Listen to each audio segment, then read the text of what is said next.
we're back from Hannah and Desi's wedding. I do want to say I reached out to Hannah a couple of times to like thank her and compliment what a beautiful day it was. I didn't hear back from her, so I'm just not really 100% sure if we're okay. Why wouldn't you be okay? Because you left? No, because I didn't leave. Bro, she just got married. You think she's fucking talking? Like I don't know. I'm going to text her, though. Do it.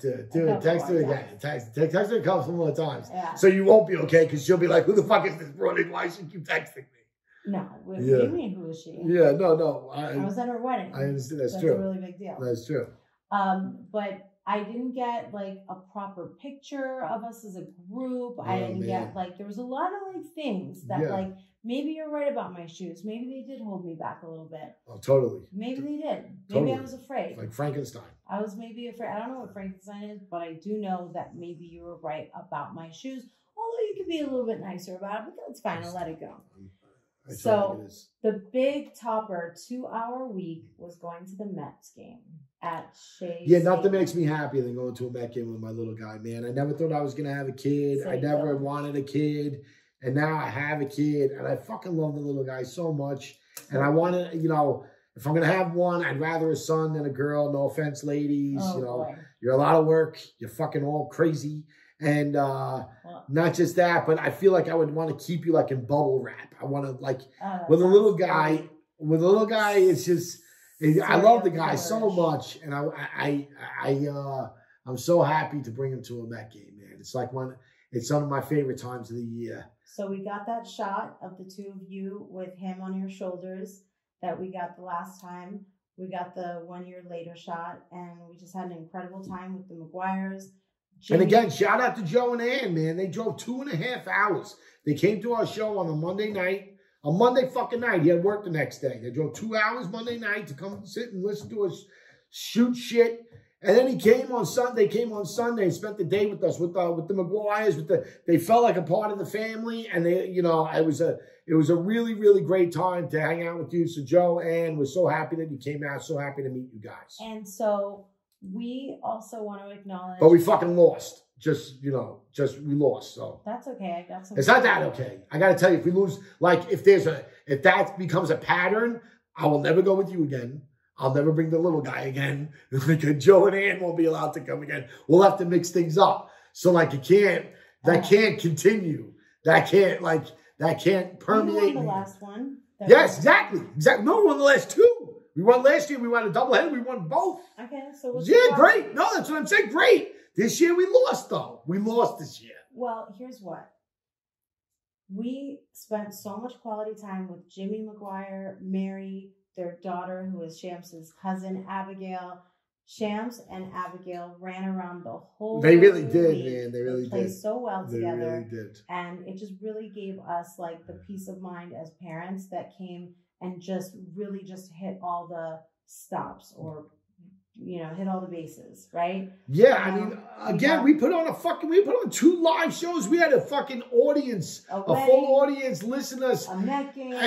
But no, our family, our friends. That was something that, you know, again, in the lifetime of memories, in the memory book, I'll never forget this week. You know, my wife and I put on a show, and we had a crowd of people that were there and had a fucking great time, and everybody there had a blast. The first show, I carried the second one. Yeah, we had it was definitely something that we'll never forget. We're eternally grateful for everybody that came out. And it only also tells us that we should do this more often. For sure. You know, especially in towns or places that we might not be too familiar with, because, you know, the fans are there too. You know what I mean? Maybe you guys that are listening should let us know what city you'd like to come out, because it's such it's like a meet and greet. It's a live pod. It's a whole thing. Yeah, you know, it's a chill hangout session. Yeah, it's a lot of fun, man. It's definitely a lot of fun. So our last day that we're supposed to come back, a storm hits New York, and we're grounded. We can't come back to our goldfish.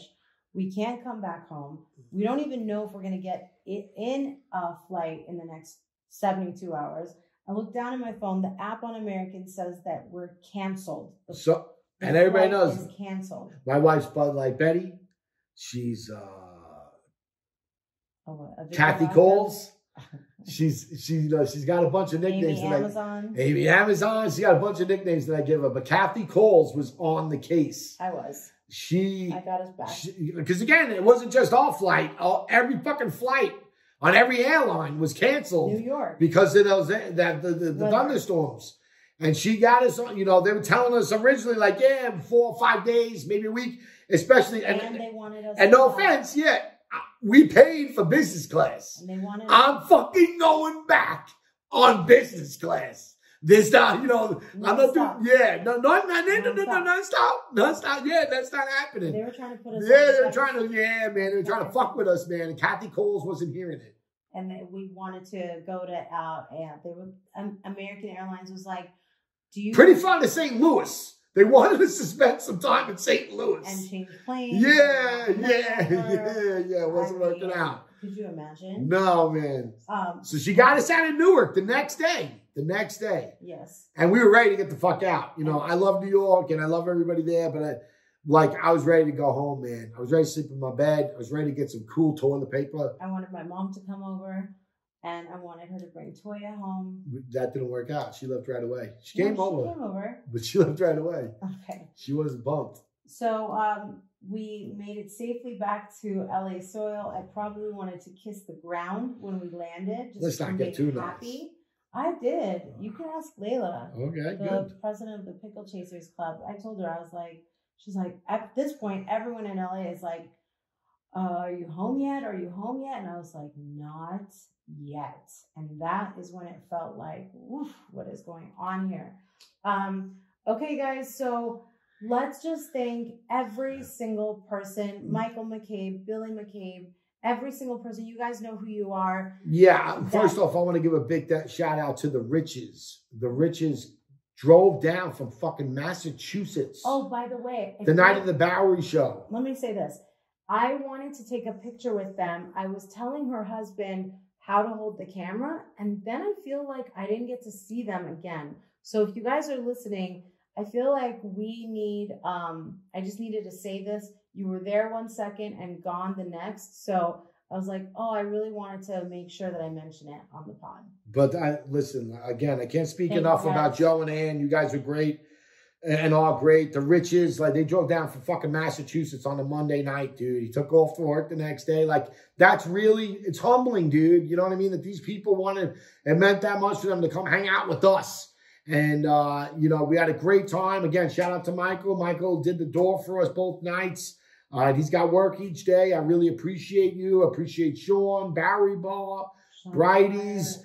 Fan of the week this week is Liz Angle. Liz, we love you, girl. Shout out, Liz. Liz was front row center at Bridie's. And I'm telling you now, because again, Bridie's is my home turf. So I knew everybody in the room, but Bridie's more or less. And my buddy Craig, who's like my brother, my older brother, was like, yo, dude, this lady up front fucking loves you. And I was like, whatever. We go in. And she did, man. She was, you could tell how genuinely happy she was just to be in our mere presence. Wow. It was so fucking cool. I love you, Liz. You were a great time. You're a fan of the week. I'm going to send you a shirt. You're the best. And also, we got to spend a really good amount of time with everybody after the show. Yes. That was awesome. The best part, man. The best part, because again, we've been on, she's been on the show for a real long time. It's for me, not as long, but we've been in the public eye for a minute, between social media and this and that. You have a lot of fans out there, and it's really great to actually be in their presence and to actually communicate, and they can see how you really are. You can see what they're like and why they like you, the things that, it was just a real cool experience. I'm really happy that we did it. I'm grateful we were able to do it in the places that we did it, and we look forward 100%. To doing it more. All right, guys. So listen, that was a whirlwind, and we really appreciate every single bit of it. What else? No, nothing else, man. If there's anybody that I'm forgetting, I apologize. We want to thank you. We want to thank Pete Vaca and my partners for making this all happen too. And, we got a big news announcement, man. We finally found our home for our podcast. We've sat down with a bunch of different companies, a bunch of different platforms, and for whatever reasons, they just never, you know, yeah, you know, the dollars didn't make sense. Let's just put it that way. And we finally found a place and a home. And that announcement will be coming probably by the time you hear this podcast. But we're not going to say it yet because it's not there yet. But it should be by the time you hear this. Okay. So that's real good news. All right, guys. So thank you for tuning in to our New York recap episode. And again, just all the appreciation and all the great memories and the laughs and the adventures with our friends and family, you dirty motherfuckers. Yeah, you dirty sons of bitches. We'll see you next week.